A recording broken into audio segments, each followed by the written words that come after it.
وَمَا أَرْسَلْنَا قَبْلَكَ مِنَ الْمُرْسَلِينَ، ہم نے تو نہیں بھیجا آپ سے پہلے پیغمبر لوگ، إِلَّا إِنَّهُمْ لَيَأْكُلُونَ الطَّعَامَ، مگر وہ بھی کھانا کھاتے تھے، سبحان اللہ، کھانا کھانا، وَيَمْشُونَ فِي الْأَسْوَاقِ، اور چلتے تھے بازاروں میں۔ اگر انبیاء علیہ السلام کھانا نہ کھاتے تو کھانے کی سنتیں اور آداب کیسے بنتے؟ اگر پیغمبر کو پیاس نہ لگتی تو پانی پینے کا کیسے پتہ چلتا کہ 3 سانسوں سے پیو، اور ہر دفعہ برتن منہ سے ہٹاؤ، جانور کی طرح منہ کے ساتھ بندر پسا ہوا ہے اور آپ شروع کر رہے ہیں اور اس میں وہ اپنا چارہ ڈال رہے، غلط۔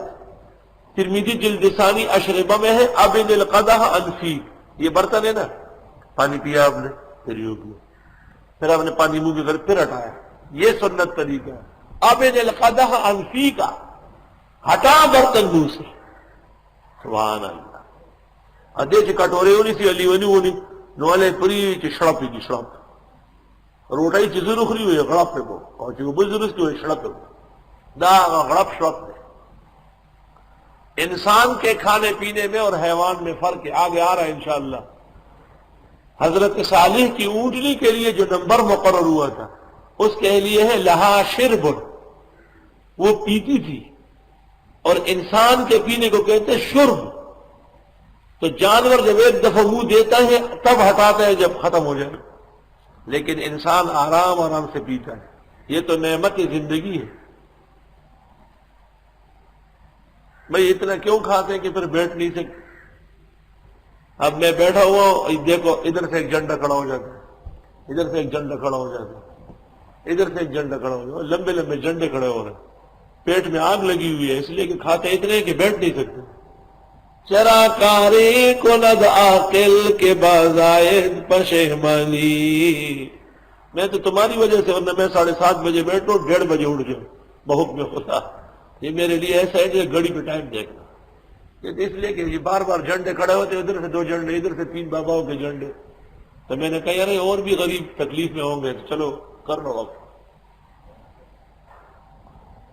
اور یہ قوم جو ہے نا جولا ہے، مشہور ہے کہ یہ کمکل بہت ہوتے، تو جولاہوں نے ایک دفعہ جرگہ کیا کہ ہر چیز دنیا میں مہنگی ہو گئی، کپڑا مہنگا نہیں ہو رہا ہے، کیوں؟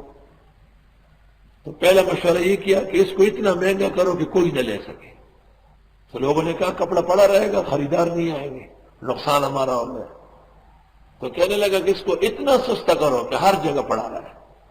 تو لوگوں نے کہا ہمیں کیا فائدہ ہوگا؟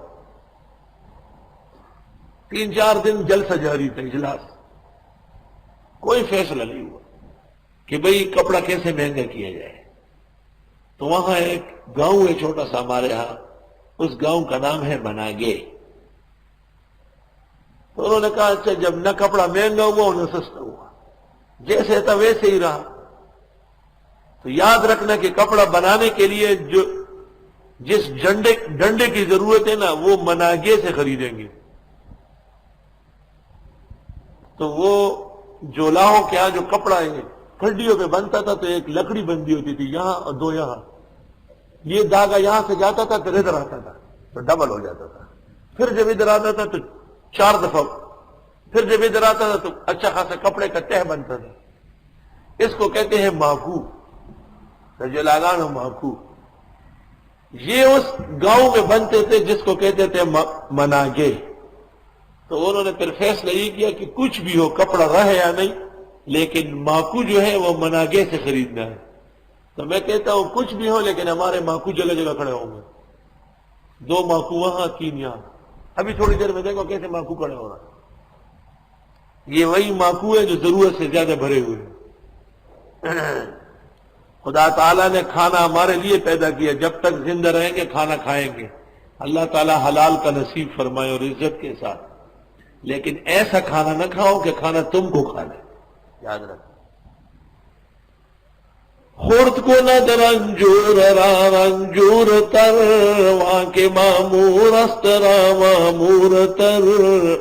مولانا روم کہتے ہیں اگر کم کھایا تو آپ نے کھانا کھایا، اور اگر زیادہ کھا لیے تو کھانے نے تم کو کھا لیا۔